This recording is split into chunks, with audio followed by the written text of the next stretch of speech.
द्रव्य दृष्टि जिनेश्वर भाग 24वां 12 जुलाई 2000।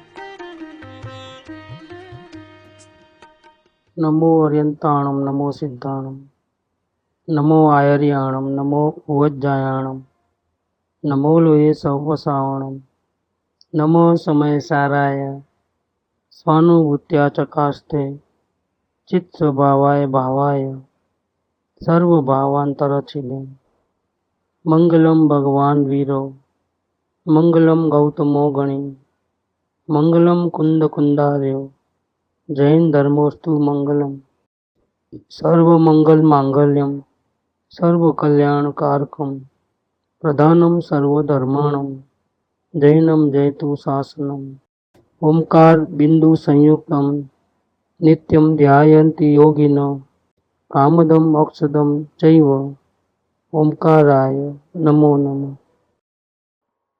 पंचम काल में भरत क्षेत्र में और निर्धन परिवार में जन्म लिया है, इसीलिए हमारी आजीविका आदि का क्या होगा उसका तू विचार मत कर। तेरे आत्मा का क्या होगा वो विचार कर, संयोग का विचार मत कर। तू वर्तमान में और जब देख तब तू सिद्ध समान ही है। जिस क्षेत्र में और जिस काल में जब देख तब तू सिद्ध समान ही है। मतलब तेरे में अनंतता का स्वभाव में भरी पड़ी है। संयोग कुछ भी विपरीत हो तो भी तेरे में ऐसा नहीं है कि तुम दब गया हो। तेरी शक्ति अभी भी वैसी की वैसी है, तो सिद्ध समान ही है। क्या मुनिराज को खबर नहीं होगी कि सब जीव संसारी है?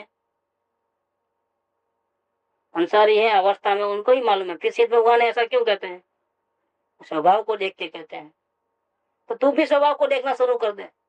तेरे स्वभाव को देख कर तेरे में अनंत ताकत है। क्योंकि संसारी और सिद्ध तो पर्याय की अपेक्षा से वर्तमान में वास्तव में स्वभाव में तो ये संसारी जीव भी कैसा है? चित्त समान शुद्ध ही, उसको प्रॉब्लम नहीं। आत्मा शांति के लिए आत्मा को शुद्ध करना नहीं है, क्योंकि आत्मा अशुद्ध हुआ नहीं है। आत्मा को सुखी भी करना नहीं है, क्योंकि आत्मा दुखी है ही नहीं स्वभाव से। जितना जितना हम आत्मा को अवस्था की दृष्टि से देखते हैं तो उतना ही हमको ये करूं वो करूं हो जाता है। अवस्था से देखना नहीं है, वो भगवान को देखना है स्वभाव से। तो भगवान स्वरूप अपना स्वरूप है, तो उसमें कुछ करने का रहता नहीं। अपने को परमात्मा माने, अब मुझे दुकान पे भी जाना है, वो बात दोनों मैच नहीं खाती है। मैं तो परमात्मा हूँ। फिर दुकान जाते हो ना, बोलने वाले भी तो बोलते हो, फिर भी जाते तो हो। मैं नहीं जाता हूँ, उदय लेके जाता है। ऐसा फीलिंग होना अपने को अंदर में, ऐसा भास होना कि हम चला करके खुशी पूर्वक घर गृहस्थी के कोई काम हम नहीं करते हैं, क्योंकि इसमें तो एकांत में डूबना ही डूबना है। जितना उलझोगे कीचड़ में ना फंसोगे फंसोगे। पूर्व पुण्य के उदय से संयोग भी शायद सुधरेंगे फंसो, लेकिन वो संयोग सुधरते हैं वो हमारा ध्यान देने से नहीं सुधरते हैं। तो हर चीज में ध्यान देवे, हर चीज के हर चीज का लेखा जोखा रखे, हिसाब किताब रखे। इसके कारण से पैसा नहीं आता है, इसके कारण सुविधा नहीं आती है। जो पैसा आता है, इज्जत मिलती है, सब मिलता है, ये सब पूर्व के पुण्य के कारण मिलता है। पाप का उदय होगा तो जितना भी ध्यान रखोगे तो भी नुकसान नुकसान नुकसान होगा। पुण्य का उदय होगा तो ध्यान नहीं रखोगे, नहीं रखा जाएगा तो भी फायदा ही फायदा होगा। ये बाहर का जो संयोग सुधरना और बिगड़ना वो किसके कारण है? उसमें आत्मा का कोई रोल नहीं है। पूर्व में बंधे गए पाप और पुण्य के हिसाब किताब है। क्षण में बाजी पलट जाती है। क्षण में संयोग पलटते ही पूरा पाप का उदय है तो सब राख हो जाता है, और पुण्य का उदय आता है तो सब ठीक हो जाता है। हाँ, एक रात में एक सेकंड के अंदर पलटी मार सकता है जी। ऐसा पाप पुण्य का खेल है। और अगर आजीविका कम है, समझो महीने का 3,000 ही कमाता है, एक हिसाब लगा, रोज का कितना हुआ 100, तो 10 दिन अगर आत्मा के पीछे लगा देवे तो कितना नुकसान है? 1000 का ही नुकसान है। अगर 4 लाख 6 लाख कमाता तो रोज का कितना इनकम है? 20,000। 6 लाख कमाता है, 10 दिन गया तो कितना गया? 2 लाख गया। एक हिसाब से नुकसान कम होता है। ज्यादा कमाई वाला अगर दुकान छोड़ करके सत्संग जाता है तो उसको नुकसान ज्यादा है, और कम कमाई वाला अगर अपने आत्मा में ध्यान लगाता है तो नुकसान कितना है? कम। ये हमारी साइकोलॉजी है कि हमारे को बहुत नुकसान होता है, ये हमारी साइकोलॉजी है। असल में ज्यादा कमाने वाले को नुकसान ज्यादा होता है, कम कमाने वाले को इतना नुकसान नहीं है। इसीलिए उसको वो भी टेंशन नहीं रखना चाहिए आजीविका आदि का क्या। और इसमें और एक, इस काल के अंदर और एक फैसिलिटी है कि आजीविका के लिए जाते हो, धर्म क्षेत्र में कहीं भी जाते हो, अगर आप आत्म भावना वाले हो तो आपको खाना पीना घर से भी सस्ता पड़ता है। वहाँ सस्ता क्या, कई जगह तो फ्री है, जैसे कुलपाल जी में अपन देखते हैं तो 3 दिन तक फ्री। ऐसे कई क्षेत्र में तो कैसा है, बिल्कुल फ्री, रहने का खाने का पीने का नहीं है। ये क्यों है, तो सुविधा रखी गई धर्म क्षेत्र के अंदर, क्योंकि कोई आत्मार्थी जीव होवे जिसको आत्म कल्याण करना हो, जिसको संयोग अनुकूल न हो, तो भी वो धर्म क्षेत्र में आकर के अपना आत्म कल्याण कर सकते। ऐसे नियम धर्म भावना से है, ये कोई कमर्शियल नहीं, धार्मिक भावना से ऐसे नियम रखे गए हैं संस्थाओं। और जहाँ थोड़ा बहुत भी रखते हैं वहां भी कोई मिसयूज न करे इसलिए रखा गया है। थोड़ी बहुत भी जो डिसिप्लिन रखी गई है वे किस लिए, कि कोई धोखेबाज आत्म कल्याण के नाम पर भी आकर के संस्था का नुकसान करे बिना वजह, वो नहीं हो गए, इसीलिए वो किया गया है। बाकी जिसको आत्म कल्याण करना है उसको तो हर प्रकार की सुविधा अपने आप मिल जाती है, क्योंकि भावना ही उत्कृष्ट है, तो भावना कभी फैल जाती नहीं है। शुद्ध अंतःकरण की भावना कभी भी फेल होती नहीं है। असल में क्या है, मुख में राम बगल में छुरी, अंतर की शुद्ध अंतःकरण की भावना नहीं है आत्म कल्याण। फिर हमारे को देर क्यों लगती है, हमारे को जल्दी क्यों नहीं होता है, हमारे को क्या करना, कैसे करना, आप जैसा बताए वैसा ही करते हैं। ठीक है, लेकिन फिर भी भावना में कहीं खोट है। ऐसा है, अपने परिणाम जीव बताता है, तो जितना वो सही चला है वो तो बताता है, लेकिन इसने कितना गलत किया साथ साथ में उसको मालूम होते हुए भी बताता नहीं है, वो बात छुपाता है। फिर बोले कि अभी हमारे को जल्दी नहीं होता है, हमारा दे दो, देर होती है, आप तो बोलते हैं इतने टाइम में हो जाता है, हमारा नहीं होता है, इतने टाइम से मेहनत करे तो भी। लेकिन उसको गड़बड़ है, ऐसा उसको छुपाने का वो नहीं रहता, लेकिन उसको आगे जितना बड़ा ना उस पर नजर जाना, वो कुछ भी हो, अवगुण को देख कुछ न कुछ कारण से ऐसा होता है, अपने वीक पॉइंट कोई नहीं बताता। इरादा पूरा इसीलिए वो कृपाल ने क्या माना, अधिक शत्रु महा निछंदे न मरा, जाता सदगुरु शरण मां। ये मनुष्य गति में सबसे बड़ा प्रॉब्लम है मान का। जीव अपने दोष प्रकट करना नहीं चाहता है, अवलोकन में मालूम होने पर भी।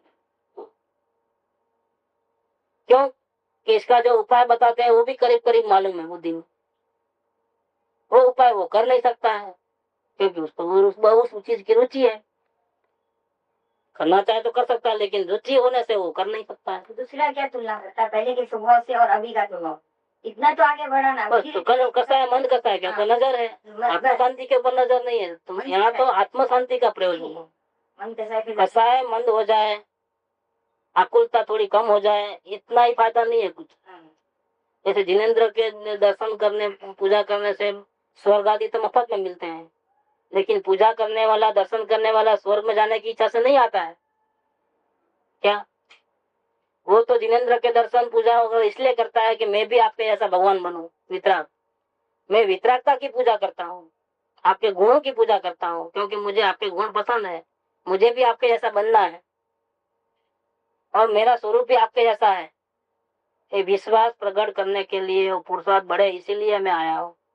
पुण्य की इच्छा से नहीं आया हूँ, फिर भी पुण्य आदि तो मुफ्त में, स्वर्ग आदि तो मिल ही जाते हैं। ये कोई चाहने की चीज नहीं है, वो तो मुफ्त में मिलता है। तो यहाँ पर भी ये जो झूठे बहाने बताते हैं, इसका क्या इसका क्या, हमको धर्म तो करना है, हमारी भावना सच्ची है, और मंद कसाय के ऊपर नजर रखते हैं तो संतोष आ जाता है, पहले से सुधर गए तो संतोष आ गए। तो मंद कसाय नहीं, हमको तो आत्म शांति चाहिए, हमको इससे कम कुछ चाहिए। ऐसा निर्णय अगर भावना सच्ची होती है तो चाहे जितनी शांति मिले मन कसाय की, तो भी वो फंस नहीं जाता है। ये बहन से कोई क्वेश्चन किया था ना, वो क्या आत्मा से कोई मालूम पड़ जाता है कि मन कसाय की शांति है कि आत्मा की शांति है? क्या इतना उसके पास बारीक ज्ञान रहता है क्या? क्योंकि जब आत्म शांति मिलती है तब साथ में मन कसाय भी होता है। तो ये मन कसाय की शांति है, ये आत्मा की शांति नहीं है, ऐसा पक्का निर्णय क्या आत्मा से जीव कर सकता है? उसको इतना छानबीन करना आता है क्या? बोले हाँ आता है। जिसका प्रयोजन शुद्ध होता है, अंतःकरण शुद्ध होता है, इसको आत्म शांति ही चाहिए, उसके पास उतना तो विवेक आ ही जाता है, समझ आ ही जाती है कि मन कसाय की शांति है कि आत्म शांति की शांति। वो मन कसाय की शांति के पीछे नहीं पड़ा है। तो नेगेटिव पॉइंट्स को नहीं गिनना, ऐसा बोलते हैं गुरुदेव। नेगेटिव साइड को देखोगे, तकलीफों को देखोगे तो तेरा उत्साह, ऐसे ही तुम बहुत स्लो चल रहे हो, तेरी साधना कोई इतनी मुड़िया जैसी तो नहीं है, बहुत वीक, बहुत प्रमादी, बहुत आलसू। संसार में उपयोग ज्यादा और आत्म कल्याण में उपयोग कम। इसमें भी अगर तुम तकलीफों को गिनने जाओगे तो तेरा पुरुषार्थ और भी कम हो जाएगा, मंद हो जाएगा। तो इतना मंद करने योग्य नहीं है, ये बात इधर लिया है। अपने स्वभाव को देखो तो स्वभाव से तो तू सिद्ध समान शुद्ध ही है। आत्मा को शुद्ध भी नहीं करना है, आत्मा को सुखी भी नहीं करना है, आत्मा को भव भ्रमण से छुड़ाना भी नहीं है। ये सब बातें किसकी थी? बातें कर रहे थे ना, जन्म मरण से छुड़ाना हो तो, सुखी होना है तो, ऐसी बातें करी थी ना पहले। अब तो ऐसा बोलते हो शुद्ध ही है, अशुद्ध हुआ ही नहीं है, सुखी ही है, दुखी हुआ ही नहीं है। अब उल्टी बात करते हो। तो नहीं, वो पर्याय के एंगल से बात की गई थी, और तब तेरे में भावना नहीं थी, तो भावना उत्पन्न करने के लिए व्यवहार से समझाया गया था। अब तुझे भावना हुई है तो भावना की सफलता के लिए अब तुझे स्वभाव का दर्शन कराया जाता है। अब द्रव्यार्थ सीखने से बात है, पहले पर्याय सीखने से बात। पहले की भाषा में ऐसा करो वैसा मत करो ऐसा आता था, अब ऐसा करो धरो नहीं आता है। दोनों बातें अपनी अपनी लेवल में सही है। दो प्रकार के उपदेश होते हैं, कृपाल जी ने कहा है, एक सिद्धांत बोध और एक बोध बोले, उपदेश बोध। दो प्रकार। उपदेश बोध में ऐसा करो ऐसा मत करो, यहाँ नुकसान है यहाँ फायदा है, ऐसा बताएंगे। और यहाँ सिद्धांत बोध में तो नुकसान हुआ ही नहीं, तो फायदा भी करने का सवाल, शुद्ध ही है, तो ये सिद्धांत बोध हो गया। दो प्रकार का उपदेश बोध है। उपदेश कितना भी सुने, लेकिन जब तक सिद्धांत बोध समझ में नहीं आवे तब तक समय दर्शन की प्राप्ति नहीं होती है। और सिद्धांत बोध चाहे जितना सुने, लेकिन उपदेश बोध के द्वारा जीव में यथा योग्य उपशम वैराग्य न आवे तो वो सिद्धांत बोध की इस जीव को कोई भी फायदा होता नहीं, तो स्वच्छंदी बनता है, उल्टा। दोनों साइड से बचाया है। दोनों साइड की जितनी मात्रा होनी चाहिए उतनी परफेक्ट अपेक्षा से बराबर समझना चाहिए। ये 33 नंबर हुआ। अब 34। इस ओर परमेश्वर पद पड़ा है, उसका अज्ञानी को कुछ भी महत्व नहीं है, उसका कोई मूल्य दिखाई नहीं देता है। और दूसरी ओर एक विकल्प उठता है, वहां ओ हो जाता है। विकल्प में अपना अस्तित्व एवं महात्म्य भाषित होता है, वही मिथ्यात्व है। क्षणभंगुर चीजों में विकल्प जैसे में कि मेरे को कितना अच्छा विचार आया, कैसे अच्छे भाव आए, ऐसा करके वो हो जाता है, मतलब संतोष हो जाता है। तो वो क्या हो गया, असल में तो केवल ज्ञान हो जाए तो भी भगवान को वो नहीं होता है। वो केवल ज्ञान की वैल्यू भगवान को नहीं है। भगवान को किसकी वैल्यू है? अपने शुद्धात्मा की वैल्यू है। तो उनको नहीं होता है। गणधर को 4 ज्ञान होते हैं तो भी उनको ऐसा नहीं लगता है। 12 जितना भगवान जानते हैं उतना जानते हैं गणधर भी, पूरी दुनिया। ओ मेरे जितना ज्ञान किसी के पास नहीं है, ऐसा उनको नहीं होता है। वो तो ऐसा गिनते हैं, कहाँ केवल ज्ञान और कहाँ मेरा अल्प ज्ञान। केवल ज्ञान में जो भगवान जानते हैं सारी दुनिया को, और मैं भी सारी दुनिया को जानता हूँ, लेकिन केवल ज्ञान में जानते हैं और श्रुत ज्ञान में जानते हैं, इसमें बहुत बड़ा अंतर है। मैं क्रम से जानता हूँ, वो अक्रम से जानते हैं। वो एक ही समय में पूरा जान लेते हैं, 3 काल 3 लोग को प्रत्यक्ष रूप। मैं प्रत्यक्ष रूप नहीं जानता हूँ, मैं परोक्ष रूप जानता हूँ। तो केवल ज्ञान के सामने मेरा ज्ञान कितना है, समुद्र में बिंदु समान भी नहीं है। ऐसा कौन बोलते हैं?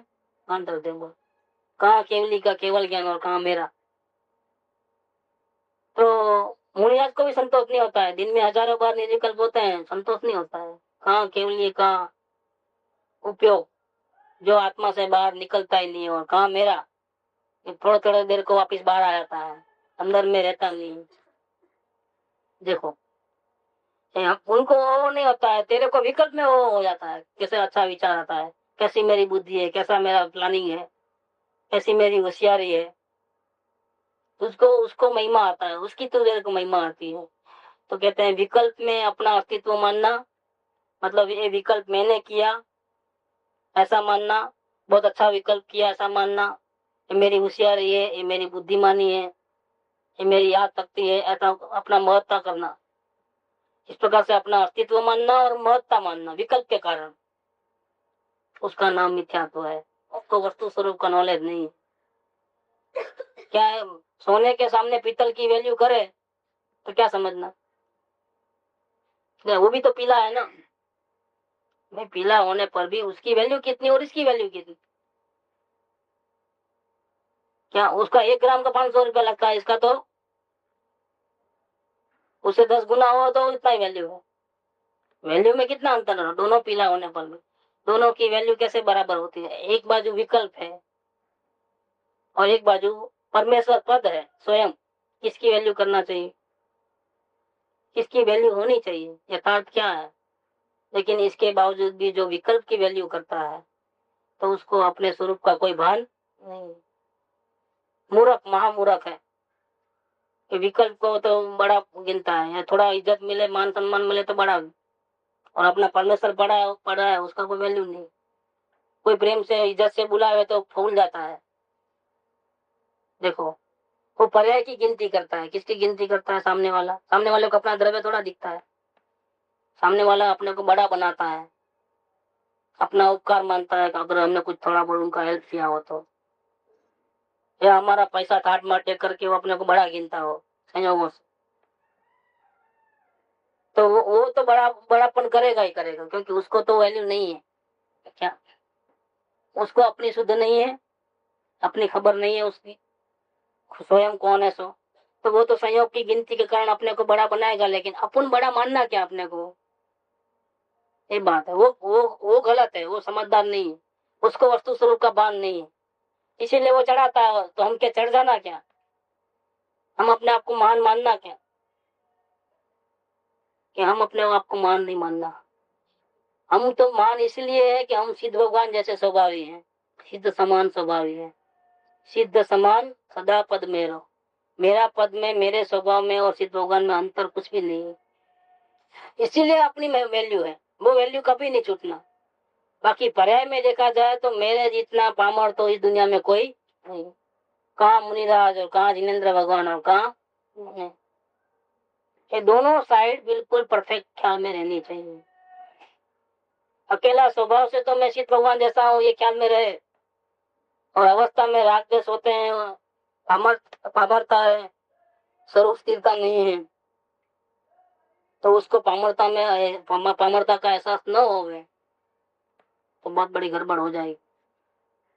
ज्ञानी धर्मात्मा को दोनों साइड का परफेक्ट ज्ञान होता है। स्वभाव से तो मैं वर्तमान में सिद्ध भगवान ही हूँ, लेकिन अवस्था को देखता हूँ तो अपने हालत पे रोना आता है। तो नहीं चाहते हुए भी राग द्वेष हो जाते हैं, नहीं चाहते हुए भी संसार में उलझ जाना होता है, और वो इतना दुखदायी होता है। कहाँ देखो साधना करने वाले कैसे कैसे लोग थे, कैसी कैसी साधना। पूर्व के धर्मात्माओं के 5 पांडवों की कथा, घृष्ट कुमार की कथा, रामचंद्र जी का वनवास में जो हालत बनी, वो सीता जी की अग्नि परीक्षा के वक्त जो हालत बनी, ऐसे ऐसे प्रसंग आए। सती अंजना का जीवन देखो, द्रौपदी का देखो, मुसीबत उनको भी आई। धर्मात्माओं बहुत पुण्यशाली होने पर भी उनको ऐसी ऐसी तकलीफ आई, लेकिन उदय के सामने किसी ने भी घुटना टेका, समता भाव में रहे, अपने आत्मा की आराधना और धर्म को छोड़ा। तो हम तो थोड़ी थोड़ी देर में भी धर्म को छोड़ देते हैं। देखो धर्म की हमको कोई वैल्यू नहीं है, सत्संग की हमको कोई वैल्यू नहीं है, थोड़ा उड़े में बोझा आता है तो हम धर्म को पहले छोड़ देते हैं। खाना पीना नहीं छूटता है, मौसम के साधन नहीं छूटते हैं, सबसे पहले कटिंग कहाँ करेंगे अगर बोझा बढ़ गया काम काज का? क्या सत्संग नहीं जाएंगे, यहाँ लेट जाएंगे, यहाँ छोड़ देंगे, अभी काम का बोझा है इधर। देखो, धर्म को पहले छोड़ेंगे, दूसरा सब चालू रहता है और कहीं कटिंग नहीं होता है। और कहीं कटिंग होता है तो रुचि के कारण तकलीफ होती है, धर्म छूटता है, सत्संग छूटता है तो तकलीफ भी नहीं होती है। ऐसी जो अपनी पामरता है, पर्याय की दशा है, उसको देख करके साधना करने वाले जीव को बहुत तकलीफ होती है। उसकी भावना और जागृत होती है, भावना को ठेस पहुंचती है। भावना है तो ठेस पहुंचे ना, भावना हो तो ठेस पहुंचे, लेकिन कुसंग के कारण, असत्संग के कारण, स्वयं अपनी साधना बराबर नहीं करता है, उसके कारण भावना ही खत्म हो गई, खुद कमजोर हो गया। उदय तो था ही, उदय नहीं है ऐसी बात नहीं है, लेकिन वो फाइट कर सकता था। भूतकाल के धर्मात्माओं ने फाइट किया है, विपरीत संयोगों में भी धर्म को नहीं छोड़ा है, धर्म को इंटैक्ट रखा है, अपनी साधना को नहीं छोड़ी और विजय प्राप्त किया है। अपने मंजिल में वो आगे बढ़े हैं, साधना अच्छी चली है।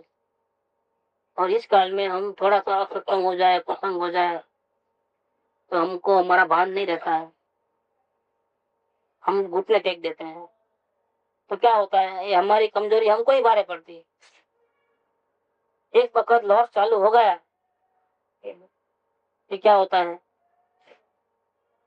कर्ज बढ़ गया, लिमिट से ज्यादा कर्ज बढ़ गया, ब्याज भी नहीं चुका सकता। क्या होता है, फिर ब्याज चुकाने के लिए कर्जा लेना पड़ता है, कमाई में से कम ब्याज नहीं चुकता है, फिर क्या होता है आगे जाकर। तो ऐसा अगर इतनी भावना डाउन हो जाएगी तो फिर संभलना मुश्किल है।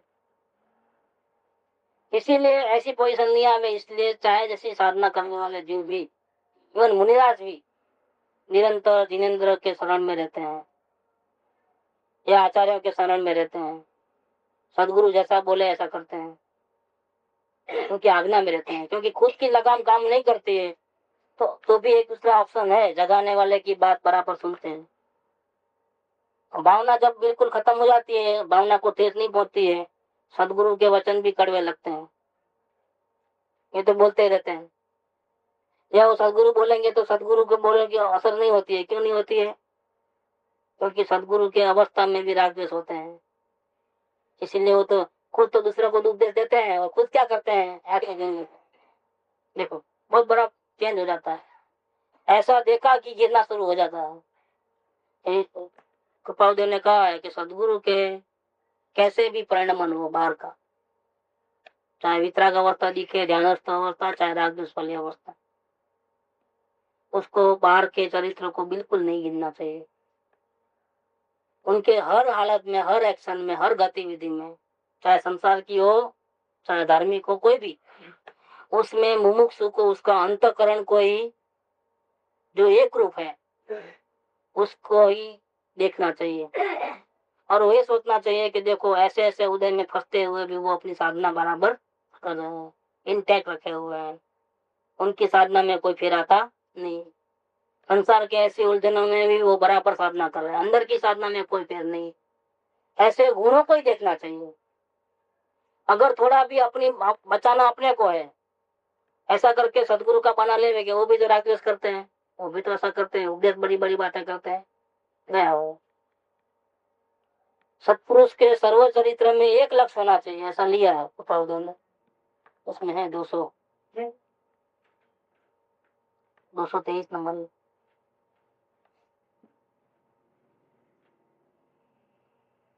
तो ऐसा तो इस बहाने भी वो पसंद कर लेता है। सदगुरु को क्या जरूरत है हमारे दोस्त देखने, ऐसा भी क्यों बोल रहे, इस मार्ग में बोलना ही नहीं चाहिए, तो देखना चाहिए। नहीं सत्संग में आने वाला ऐसा नहीं, भैया सत्संग में नहीं आने वाला उसके लिए कोई बात ही नहीं है। देखो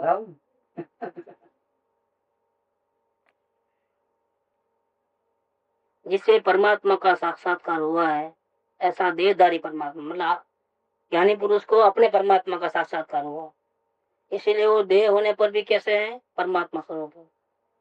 तो ऐसे देहधारी परमात्मा उस पराभक्ति का परम कारण है।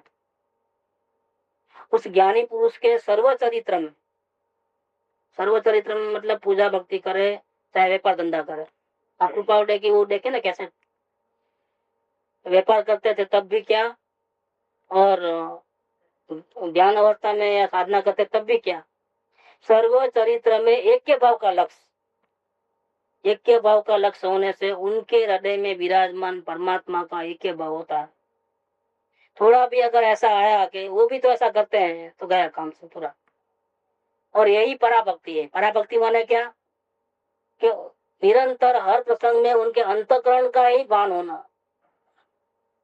वो अपने परमात्मा की जो साधना कर रहे हैं वही हर हालत में वो साधना ही कर रहे हैं।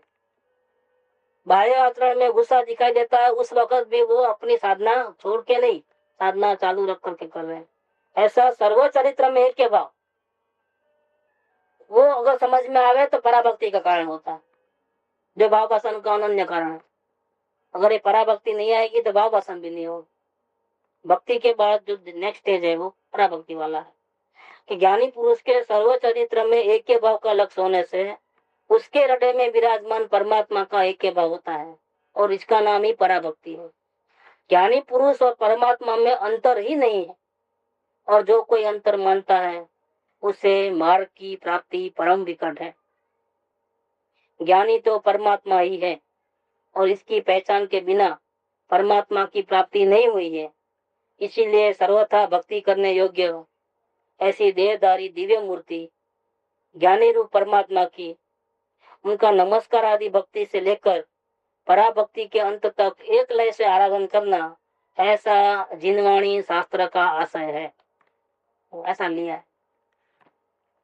मतलब अपने को अपने स्वरूप का दर्शन करने के लिए भी ये पराभक्ति कितनी वैल्यूएबल है कि वो पराभक्ति है तो अपने स्वरूप का दर्शन होगा, और अगर पराभक्ति नहीं है तो अपना स्वयं में ज्ञान में इतनी ताकत नहीं है कि स्वयं अपने भगवान को देख पावे।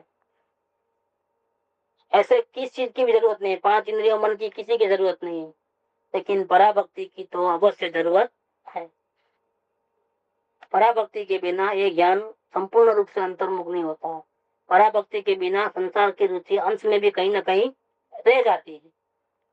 वो बुद्धिपूर्वक की मालूम पड़ती है, अबुद्धिपूर्वक की कहाँ मालूम पड़ेगी। पराभक्ति अबुद्धिपूर्वक के रुचि के दोष को भी खत्म कर देती है, संसार की रुचि बिल्कुल खत्म करती है। ये पराभक्ति की इतनी वैल्यू है। इससे अपने स्वच्छंद आदि तो बिल्कुल गल जाते हैं। लगाम में रहता है ना, गुरु के लगाम में रहता है तो अपनी जो कमजोरी है संसार रुचि के कारण स्वयं अपनी लगाम में नहीं रह सकता है तो भी कोई बात नहीं, दूसरी एक लगाम चालू है अभी तो यात्रा बराबर चलती है। दोनों ही लगाम छोड़ दो तो क्या हो। इसलिए बेंसी ने कहा कि एक तो गुरु की लगाम, दूसरी अपनी लगाम। कभी भी नियम जो होता है ना वो अपने पे नहीं लागू लगाता है। कोई भी रूल्स होता है ना, रूल्स किसके लिए होते हैं? दूसरों के लिए। इसलिए अपनी लगाम के ऊपर विश्वास नहीं रखना। जीव को अगर खुला छोड़ दिया जाए जो करना है करो तो वो क्या करेगा? तो डिसिप्लिन में स्वयं रह करके अपने आप साधना बराबर करेगा तो नहीं कर सकता। अगर स्वयं अपनी मर्जी से चलने लगा तो ये जीव अनादि के संस्कार है वैसा ही जाएगा। कैसा जाएगा? वो 5 इंद्रियों के विषय में फंसे बिना रहेगा। स्वयं डिसीजन लेता रहो, टेंशन बहुत है। टेंशन भी रहता, वो तो दूसरा प्रॉब्लम है। लेकिन जनरली सब अपने दिल पे हाथ रख करके देखना कि अगर अपने को खुला छोड़ दिया जाए कि भैया तुम अब अपने आप साधना कर लो, जो भी करना है, तुमको रास्ता बता दिया है ना, तो कैसा करेगा फिर? इसीलिए बेंसी ने वो बात बताई कि साधना करने वाले को तो 2 लगाम चाहिए, एक तो अपनी लगाम और एक सदगुरु की लगाम। तो सदगुरु बोलते हैं, सदगुरु स्वयं भी तो ऐसा करते हैं, ऐसा लिया वहां पूरा खत्म हो गया मामला। वो नहीं ले सकता है। जिसमें सदगुरु का स्थान निश्चित कर दिया है तो वो हमेशा उसके अंतःकरण को ही देखेगा और हर हाल में उसकी भक्ति करेगा। इसके बिना वो लगाम में रहेगा भी नहीं, न अपनी लगाम में रहेगा न सदगुरु की लगाम में रहेगा। तो क्या होगा हाल? तो ये भटक जाता है।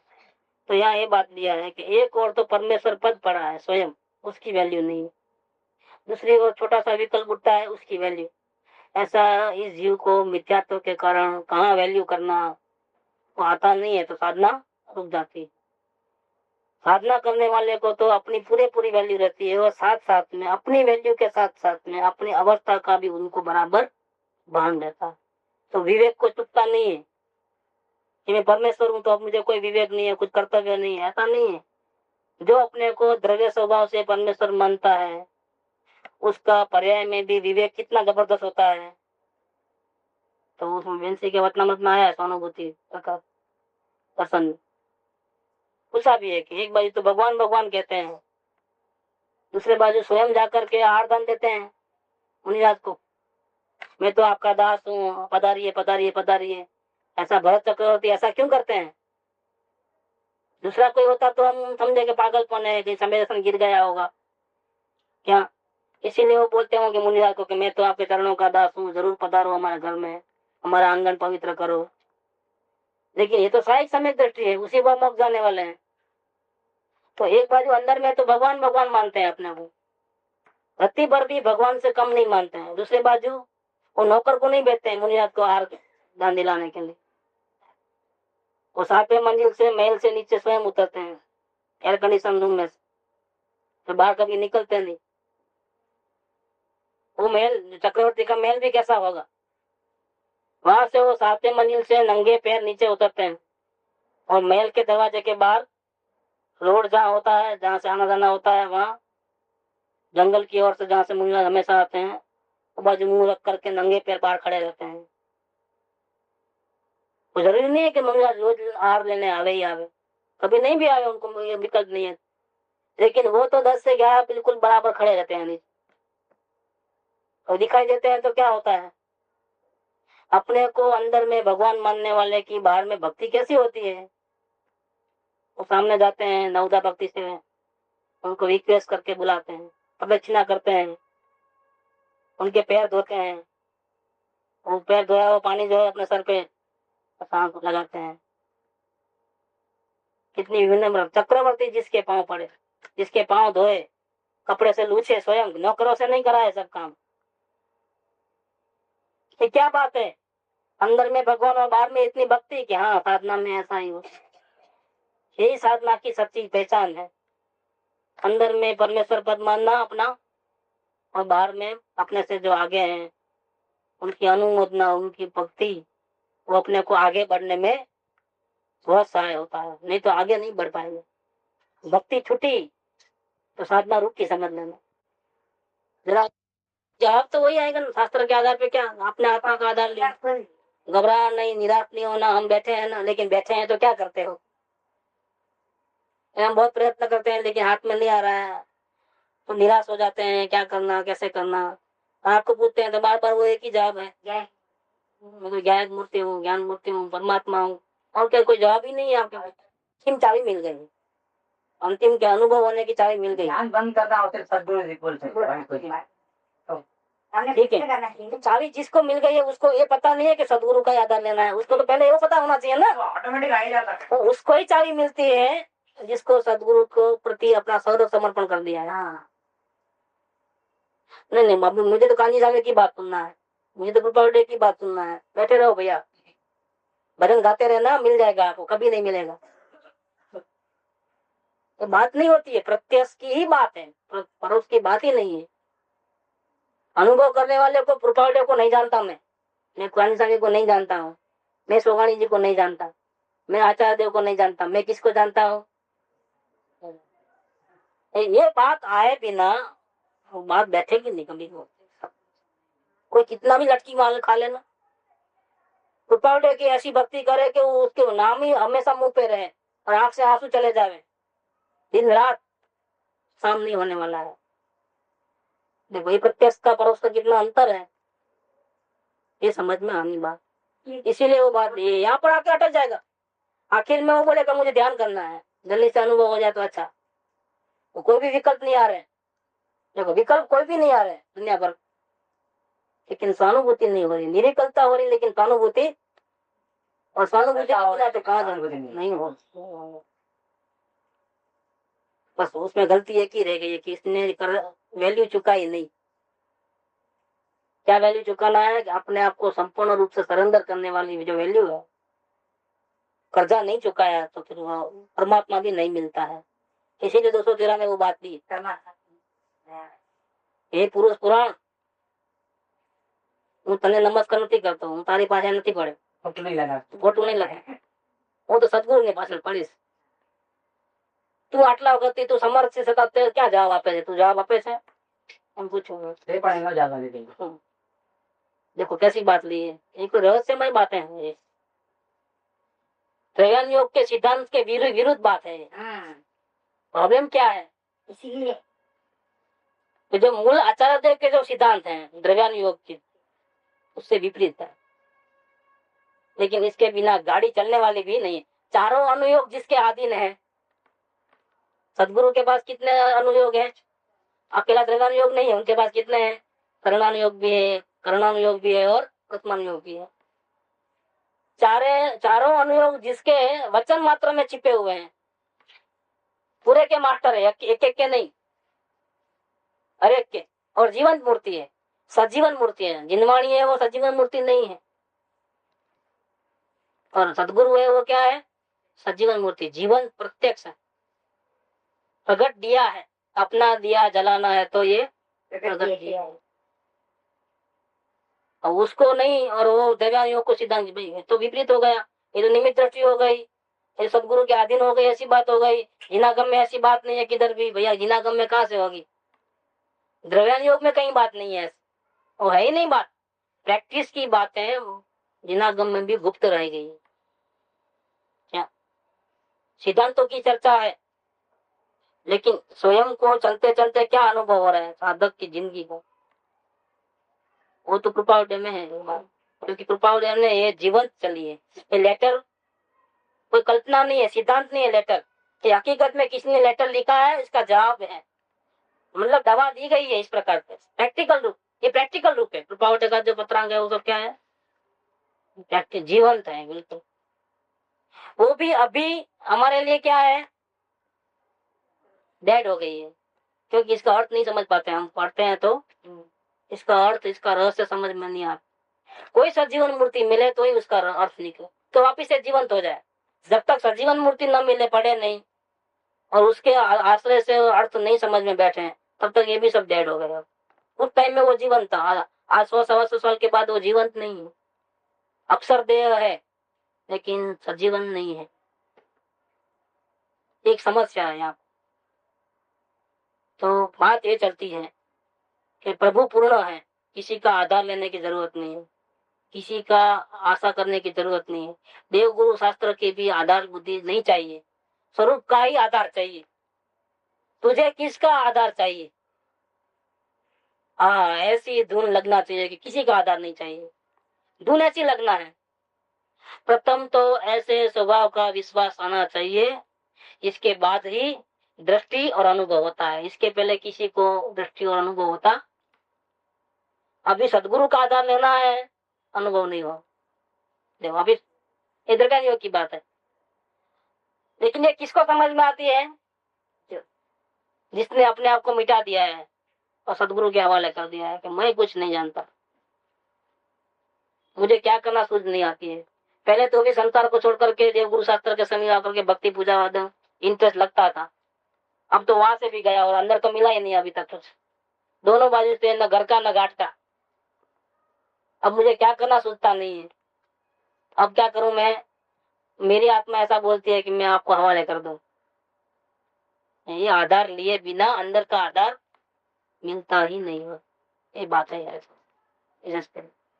सुख धाम अनंत सुसंत चही, दिन रात रहे तद ध्यान मही। प्रशांति अनंत सुधामय जे, प्रणमो